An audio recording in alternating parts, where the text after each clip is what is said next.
जुन्या सीडीचा एक छानसा भोवरा बनवूया। तो बनवण्यासाठी आपल्याला लागेल एक जुनी सीडी, एक 7 रंगांची कागदाची तबकडी आणि एक नाणं। नाणं बर्नरवर अगदी छान गरम करून घ्या। गरम असतानाच सीडीच्या मधल्या भोकातनं उभं साधारण अर्ध आत घालून घ्या आणि त्याच्यावर लगेचच थंड पाणी ओता। म्हणजे हे नाणं गमशिवायही सीडीच्या मधोमध अतिशय व्यवस्थित चिकटून राहील। आता नाण्याचा वरचा भाग धरून सीडी गोल फिरवा। बघा, नाण्याच्या खालच्या बाजूच्या टेकूवर सीडी खूप वेळ फिरत राहते।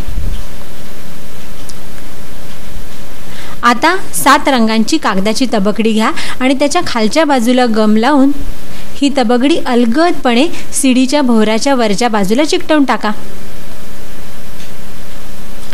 आता जर नाणं धरून आपण आपला भोवरा फिरवला तर या 7 रंगांचं मिश्रण होऊन एक करडा पांढरा रंग आपल्याला दिसेल।